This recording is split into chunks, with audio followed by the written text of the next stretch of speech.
عمرك حسيت ان في حد حواليك بيتحكم فيك من غير ما تحس؟ بتنفذ كل اللي هو عايزه وتفتكر ان ده قرارك. الحقيقة ان حوالينا ناس بتلعب بالعقول باساليب شيطانية. النهاردة اقولك على اخطر الطرق اللي ممكن اي حد يستخدمها للسيطرة على عقلك، بالظبط زي الشيطان. استعد عشان في الفيديو ده مش هتثق في حد تاني بسهولة.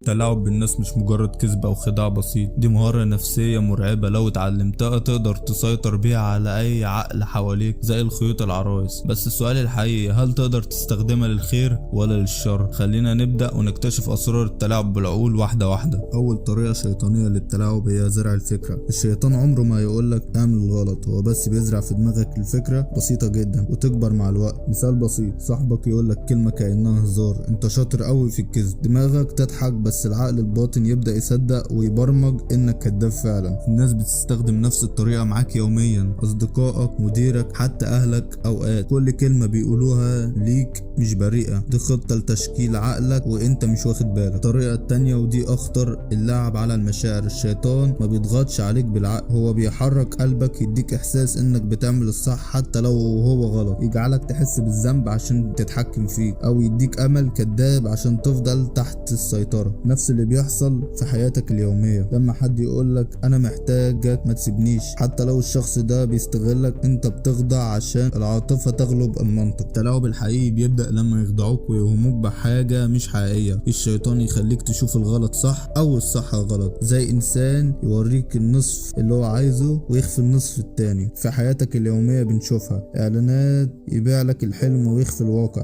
حتى بيوريك ابتسامة يخبي وراها نوايا سودا. الناس اللي بتتحكم في العقول عمرها ما بتقول الحقيقة كلها، دايما في نص الحكاية. اخر واخطر اسلوب شيطاني هو الشك والخوف. لو عايز تسيطر على حد خليه يشك في نفسه ويخاف من قراراته. انت اكيد مش قد كده، اكيد مش هتعرف تحقق ده. الجملة دي كفيلة انها توقفك مكانك وتخليك تستسلم تحت سيطرة اللي قدامك. والشيطان نفسه اللعبة دي بيستخدمها مع الانسان من يوم ما اتخلق. وفي النهاية يا صديقي، الحقيقة المرعبة، التلاعب مش دايما بيكون بوضوح. التلاعب اوقات بيكون لعبة هادية في صمت بدون ما تحس، لكن بيغير حياتك كلها. فاسأل نفسك، كم مرة تم التلاعب بيك وانت كنت فاكر نفسك المسيطر؟ ركز كويس في كلام الناس واسمع اكتر من اللي بيتقال، شوف النوايا ورا الكلمات. بس كده، لو عجبك الفيديو ما تنسناش بقى باللايك والاشتراك وتفعل الجرس وتشير الفيديو ده لكل اصحابك، وتكتب لنا كومنت حلو كده علشان يوصلك كل جديد. شير الفيديو ده لاصحابك عشان تحميهم قبل ما يكونوا ضحية الجاية. بس لو عايزين نتكلم في اي مواضيع تانية حابينها اكتبولي في الكومنتات وانا احضرها لكم. وبس كده، اشوفكم في الفيديو الجاي. سلام.